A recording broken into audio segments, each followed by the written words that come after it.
So this video is what causes low self-esteem part 2. I'm just continuing the discussion on from part 1.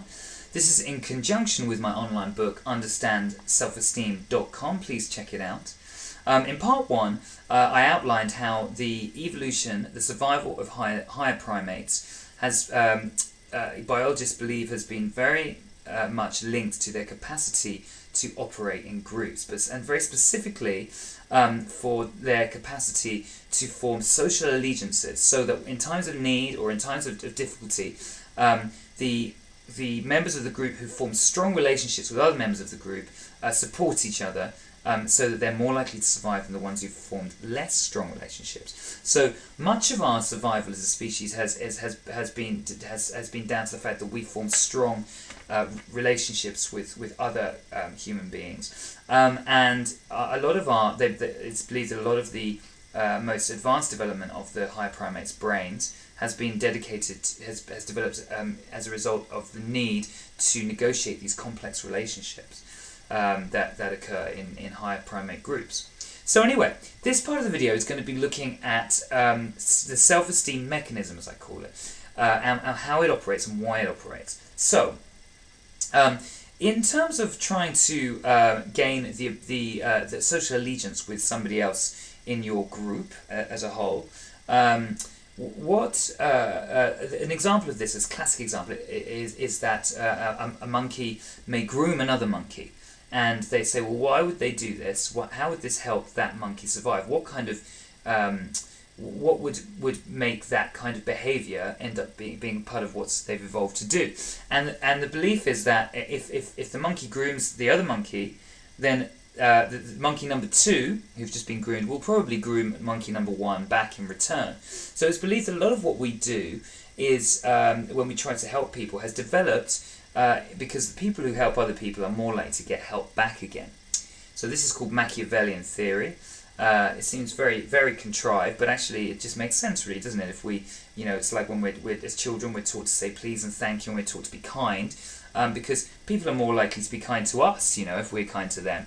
And it's just social relationships and the complexities of social relationships. A lot of it is down to trying to operate in a manner that is pleasing to other people.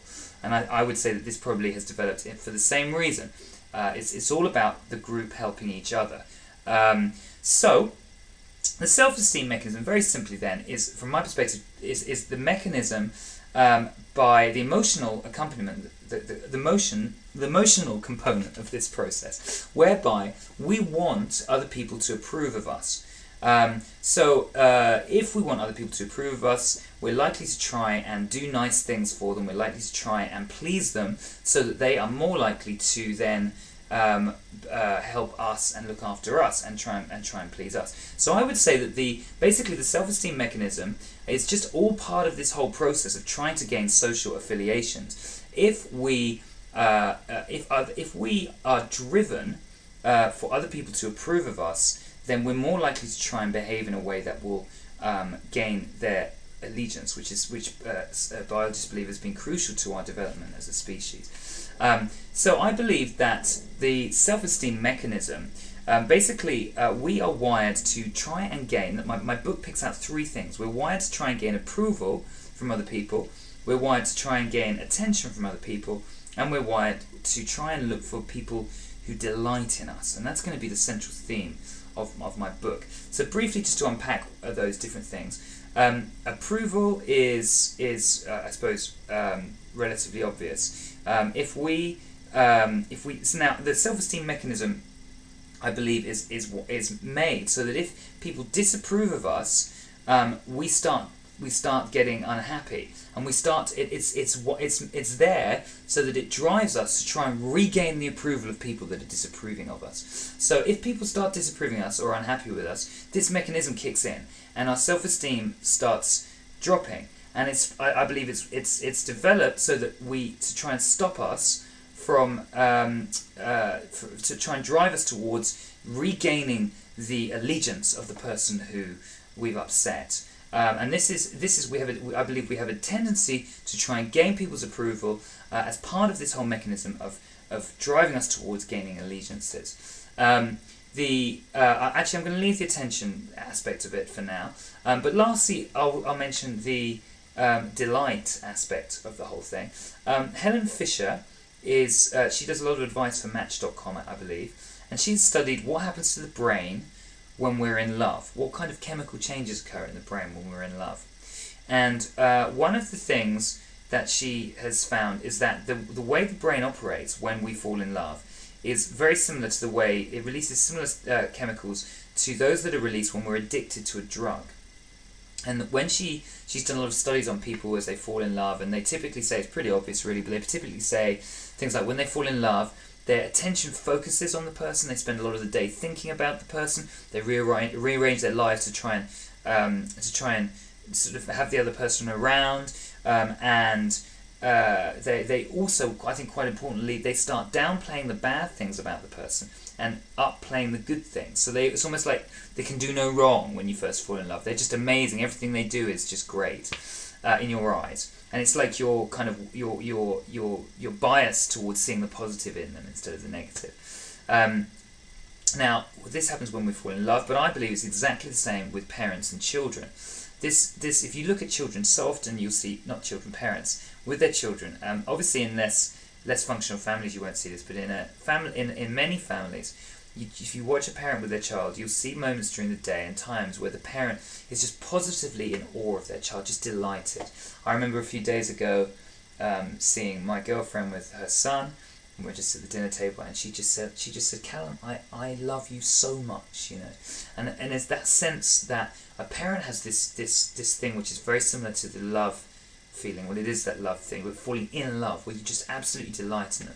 And if I'm a music teacher, and if I've ever talked about a parent's child, and I've sort of maybe said some negative things about them, I've been surprised at how quickly they run to the defense of the child, and I see in that this whole thing where they want to see the positive and they want to downplay the negative, and so this, I think, falling in love is basically with a child, whether it be with a child and a parent or with your lover.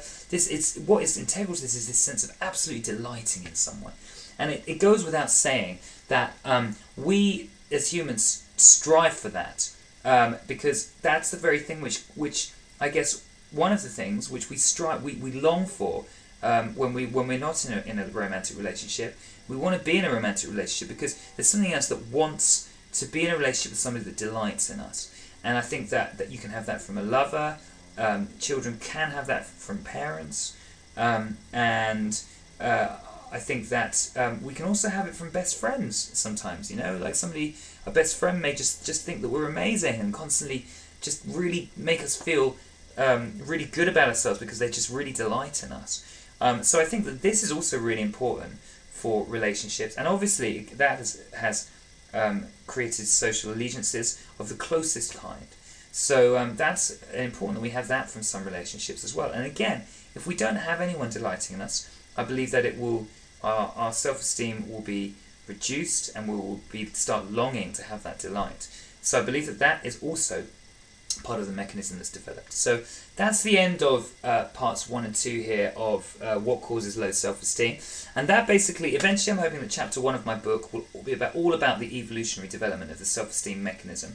But at the moment I'm doing a lot of research and reading, so that chapter will not be written for a little while. So if you're on the website reading the book, go to the first chapter that you see there will actually probably eventually become chapter 2, but it's chapter 1 for now. And in the next video I will be talking about this chapter, and it's going to be looking at approval, attention and delight, and unpacking what that means and how those things affect us, and what they look like, you know, and my definition of what they are. So please do comment on the video if you've liked it. Please like it. Please tell other people about it. Please let me know any constructive criticism. I really want to develop this book for you guys. It's all about you. If you don't like it, then no one's going to read it. So let me know what's good and what's bad, and please do comment and give me feedback. And thanks for your time today.